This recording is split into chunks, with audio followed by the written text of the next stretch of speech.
नमस्कार, मैं सौरभ दीक्षित और आप देख रहे हैं विस्तृत। घर खरीदने का सपना अक्सर ईएमआई की भारी किश्तों में उलझ जाता है, लेकिन इस साल होम लोन की ब्याज दरों में हुई कटौती से तस्वीर एकदम बदलती नजर आ रही है। इसकी वजह आरबीआई की लगातार ब्याज कटौती है, जिसने होम लोन लेने वालों की जेब को हल्का और ब्याज को थोड़ा आरामदायक बना दिया है। बीते हफ्ते यानी 5 दिसंबर को रेपो रेट में हुई 0.25% की कटौती के बाद 2025 में कुल कटौती 1.25% पर पहुंच गई। इससे आरबीआई से सस्ता कर्ज हासिल करने वाले बैंक ग्राहकों को भी राहत पहुंचाने लगे हैं। इससे घर खरीदने का हौसला तो बढ़ ही गया है, लेकिन मौजूदा होम लोन धारकों को जेब भी ज्यादा पैसे बचने लगे हैं। दरअसल इस साल फरवरी में रेपो रेट 25 बेसिस पॉइंट की कमी की गई थी। इसके बाद अप्रैल में फिर 0.25%, जून में आधा % के बाद लगातार 2 बार रेपो रेट को स्थिर रखा और दिसंबर में इस साल की आखिरी कटौती के तौर पर 25 बेसिस पॉइंट का रेट कट किया गया था। इस कमी के असर का फायदा कई बड़े बैंकों ने ग्राहकों को देना शुरू कर दिया है। रेपो रेट में 5 दिसंबर को हुई कटौती के बाद पीएनबी ने आरएलएलआर को 8.35% से घटाकर 8.10% कर दिया। बैंक ऑफ बड़ौदा ने बीआरएलएलआर को 8.15% से घटाकर 7.90% कर दिया।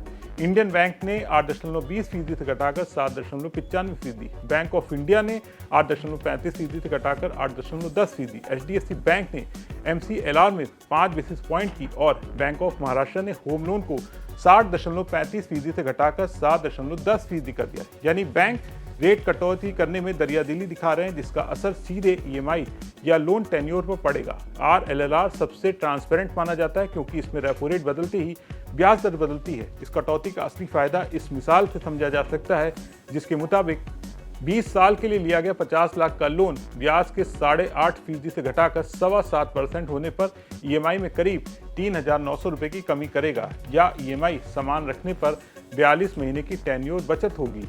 यानी कर्ज लेने वाले या तो हर महीने ईएमआई बचा सकते हैं या फिर लोन की अवधि करीब 3.5 साल कम कर सकते हैं।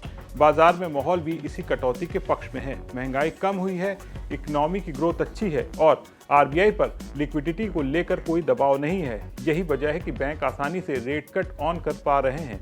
नई दरों का असर नई होम लोन खरीद पर सबसे ज़्यादा तेजी से देखने को मिलता है, लेकिन पुराने उधारकर्ताओं को अपनी रीसेट डेट का इंतजार करना पड़ेगा, जो आमतौर पर 3 महीने में आती है। एमसीएलआर से जुड़े पुराने लोन में फायदा धीमा होगा, इसलिए एक्सपर्ट सलाह देते हैं कि ग्राहक अपने बैंक की नई दरें, टेन्योर और ईएमआई ऑप्शन की ध्यान से तुलना करें और जरूरत पड़े तो कम लागत वाले रेपो लिंक्ड लोन पर शिफ्ट होने पर विचार करें। जैसे जैसे बैंक अपने नए रेट कार्ड जारी कर रहे हैं, मुकाबला बढ़ता जा रहा है। कई बैंकों की ब्याज दरें तो महामारी के दौर की कम दरों से करीब पहुंचती नजर आ रही हैं। जिस तरह से बैंक ब्याज दरों में कटौती कर रहे हैं, इस पर आपका क्या सोचना है, कमेंट करके बताएं और बने रहे विस्तृत के साथ।